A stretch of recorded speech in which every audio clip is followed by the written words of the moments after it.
Hi everyone, my name's Charlie and welcome back to my YouTube channel.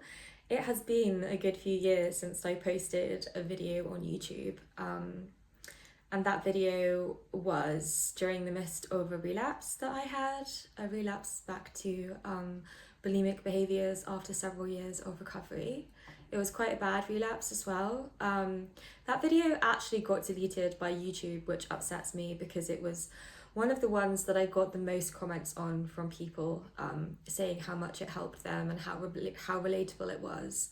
So yeah, I'm annoyed and a bit upset that YouTube deleted that. That has nothing to do with money that I might have made from that video. That would be nice to be making some money from YouTube right now. I've never made a penny. I make these videos, yeah, just to help people and also help myself by sharing my experiences and feeling like I'm giving to the world. One of the best things that we can do for our happiness is to help other people.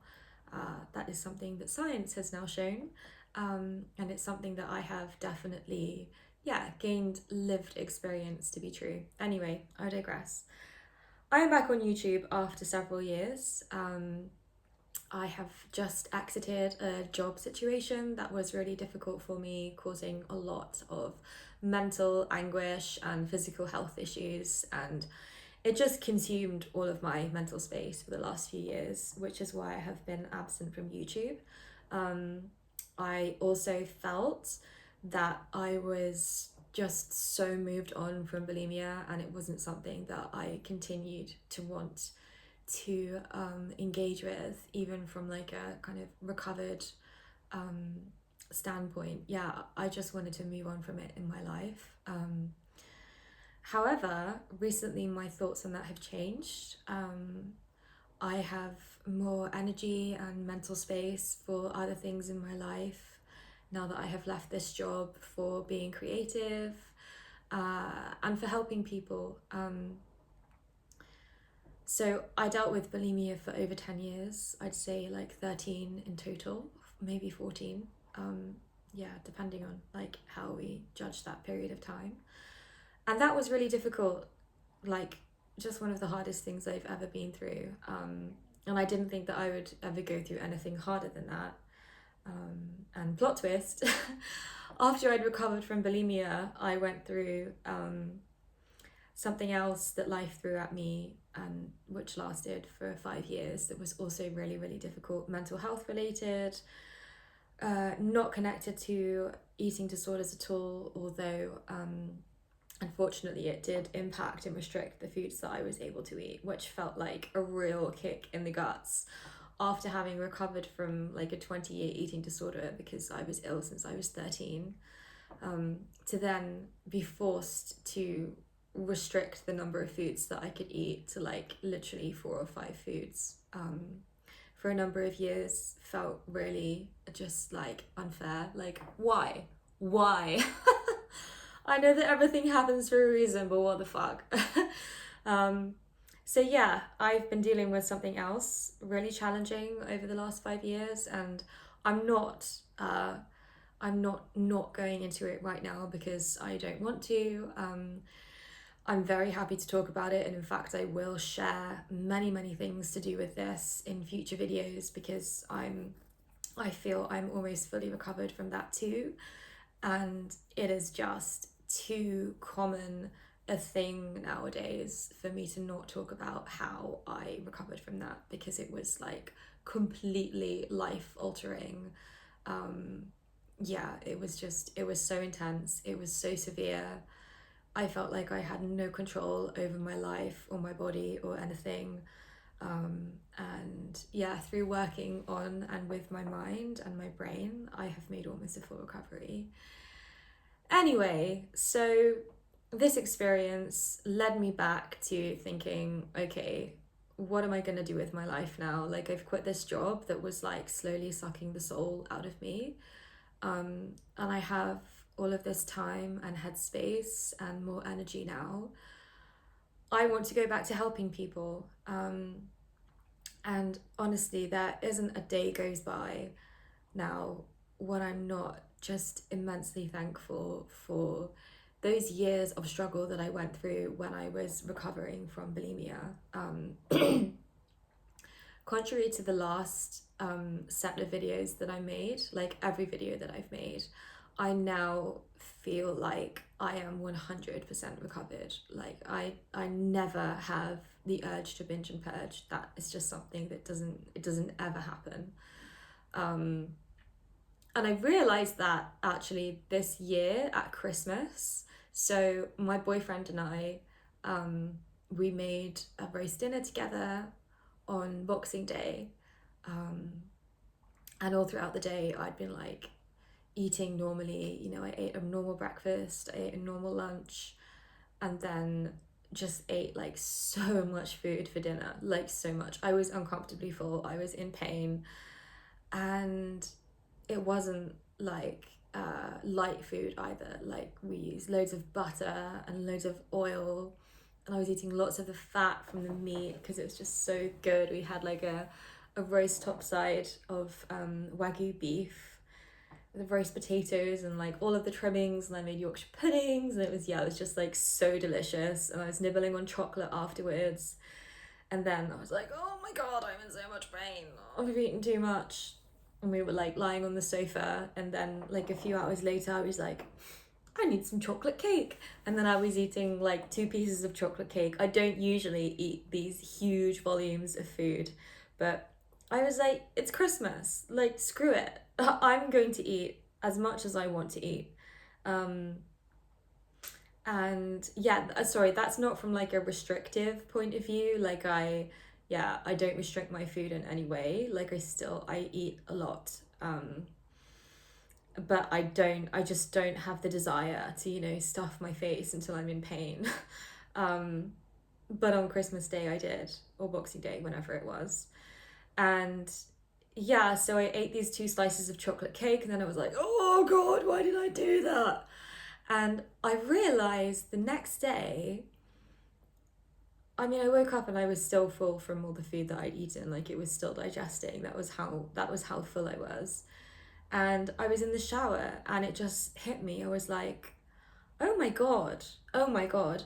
I ate all of that food yesterday, and the idea of purging didn't even enter my mind. Like not once, not for one fraction of a millisecond did, yeah, getting rid of that food via purging come into my mental landscape. And that to me was the final proof that I needed. Like, okay, I am now 100% fully recovered.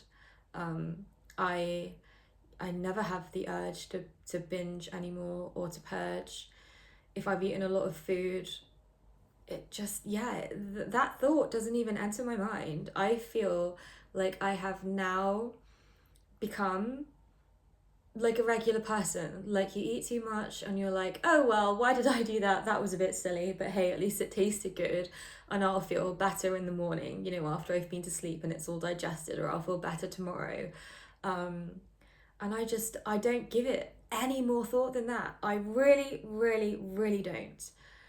And this is a place that I never thought that I would get to, like never, because even when I was making these videos for you about my bulimia recovery 5 and 6 years ago, I wasn't being inauthentic. I wasn't being inauthentic with you guys by talking about my bulimia recovery. You know, I had come from a place of binging and purging every single day from the moment I got up to the moment I went to sleep for 10 years. Day in, day out. That was my life. It consumed everything. It was my entire identity and way of being. Every single one of my thoughts revolved around binging and purging with a shame attached to it. And so 5 or 6 years ago, to have gotten to the point where I wasn't binging or purging for, you know, like months and months at a time, like 6 months, 8 months, 9 months, and then maybe I'd have a slip up and get back on the wagon the next day. Apart from that one long relapse that I had that lasted like a month, which was the last video I made that got deleted. Yeah, so to have gotten to that point, I really felt, and I still do feel that I had come such a long way, like further than I ever believed was possible for myself. But now I have come even further, and I just want to go back to making videos again and get this message out there that 100% authentic, true, real recovery, like exercising this shit from your life completely, getting rid of these thoughts, and eating and drinking and living like a normal person is 100% possible. And if I could do it, someone who binged and purged literally every day of my life, all day for 10 years, then so can you. I promise you. There is nothing that makes me, my life, my brain different to yours. Nothing that makes me superior, nothing that positions me as being more suited to recovery than you. Like, we are the same, I promise you. So, I'm circling back to the topic of this video. I'm trying to keep them short this time around, guys. Like, last time, my videos were so long, like 30 or 40 minutes. It's just too much. I don't think anyone has the attention span these days, especially with the rise of things like TikTok and YouTube Shorts. We're so used to like bam, bam, bam, bam. So yeah, I'm gonna try and be more concise in my videos and just make more videos and post them at regular, more frequent intervals. So yes, the topic of this video and my reason for creating it is I want your questions. I want you to tell me what kind of content you would like to see me make, questions that you've got for me, things that maybe helped me during my recovery, areas of recovery that you don't normally hear about that you want me to talk about. I will be your open book. I hope I've demonstrated that through my videos previously. I'm not going to be going into such graphic detail on the behaviours connected to bulimia, simply because YouTube now detects when you have included triggering language in a YouTube video and it just deletes it. That happened to one of my videos before, and I don't want to put all of this effort and this time into making these videos to help people and have YouTube just delete them. So I'm not going to be going into such graphic detail about the things that I did connected to bulimia, all of the, the gory details that no one else out there on the internet talks about. If you want to watch those videos and to hear that kind of thing, go back and watch my old videos past this point. Yeah, any video before this point will have that kind of content, but going forward, I want it to be a bit more educational, recovery oriented, and yeah, straightforward and completely non-triggering, just because I don't want to get those videos deleted. I'm thinking about starting some kind of like group circle in which maybe we can, talk about things in a little bit less of a filtered and monitored way, outside of the confines of YouTube. But for now, my offering is just videos, and yeah, I'm asking for your collaboration, your requests. What would help you? What would you like to know about, my journey of the last, started when I was 19 and I'm 35 now. So yeah, 16 years or so to get from where I was then to where I am now. All right, I'm sending everyone so much love, and thanks to each and every one of you who wrote me a really nice comment on my previous videos. I read and respond to every single comment that I get, and over the last 5 years, I have continuously received comments on all of my YouTube videos from people just saying such lovely things, and it's really meant so much to me. So yeah, if you're one of those people, like, really thank you from the bottom of my heart, and know that you are one of the people who are inspiring me right now to pick up the camera and make a video. So I'm sending you loads of love. I hope that everyone is doing okay. I know that the world is like really freaking crazy right now, both with what's going on in the world, in politics, in war, and just also this crazy era we've entered with the rise of things like TikTok and influencers. It's scary. And I'm actually grateful to be a millennial. I'm not a Gen Z. because if I was a Gen Z, I'm not sure how my mental health would be holding up. And that's also something I want to help people with in future, stepping away from this comparison, comparing yourself to someone's overly filtered, curated image of their life that they want to give across, which all too often is like just miles away from reality. Anyways, I'm rambling now, and I said I wouldn't ramble, but I love you guys. Thank you, and I really hope to hear from you. Leave me a comment with what you'd like to see in future videos. Okay, bye!